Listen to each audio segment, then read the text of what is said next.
the law of the spirit of life, and I have the law of sin and death. Before I met Christ, I was tutored by the law of sin and death. I was groomed. I live in a law. So there is a law that governs me. So in that law of sin and death, I know how to succeed by manipulation. It's the law of sin and death.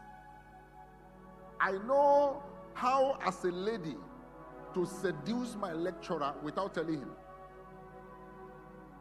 Just stand before, he just know how to dress before the lecturer so that the lecturer be seduced. You know how to sit before the lecturer, and he can do that and pass an exam because there is a law.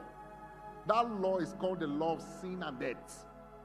So in that law, you know what to do to get what you want. So you can take your boss to a beer parlor and let him drink to stupor so that you can pass an exam. It was one professor that was talking to me. One time we had a conference. He said he had a naming ceremony as a lecturer, maybe the birth of his last born or something. And people came beyond his expectation. Lecturers, particularly students. And in truth, he didn't invite any students. He only invited his lecturers, other professors, other doctors, and say, come, my wife has given birth. But he was shocked that the students were more than the lecturers, even though he didn't invite them. He said when they finished the naming, people ate, people drank, and they were excited, and they were unwrapping the gift items. They saw one particular gift item by a student who wrote his name and his matric number on the gift item. And he said, if you want to give me a gift for the birth of my baby, why will you need to add your matric number? For the generation of this world, they are wise. For the people of this world, they are wiser in their own generation than the people of the kingdom. So this guy bought a gift for the lecturer who has given birth, who has done the business, and put his matric number. He said, in case you mistaken my name for any other person, this is my matric number when you are marking my scripts. So the meaning of that gift is not a gift to say, this is a gift for you because your wife gave birth. This is the gift for you so that I can pass an exam. The law of sin and do you understand what I'm trying to say?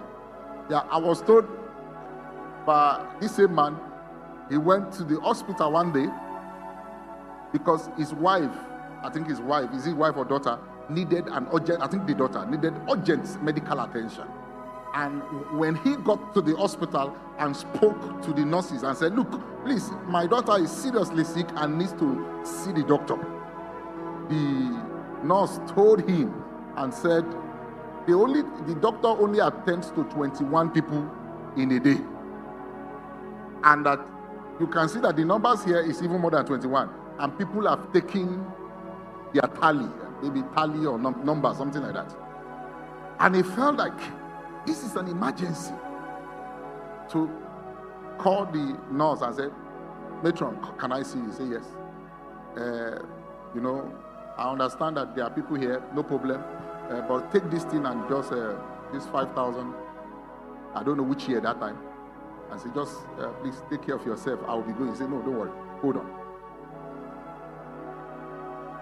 He said, although the doctor is busy, but let me see what will happen. And took the file of somebody who is not number 10, number 12, number 15, number 20, number 21, and took it to be number 1 to the doctor.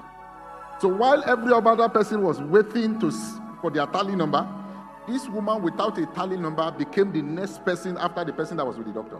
The law of sin and death. Do you understand it?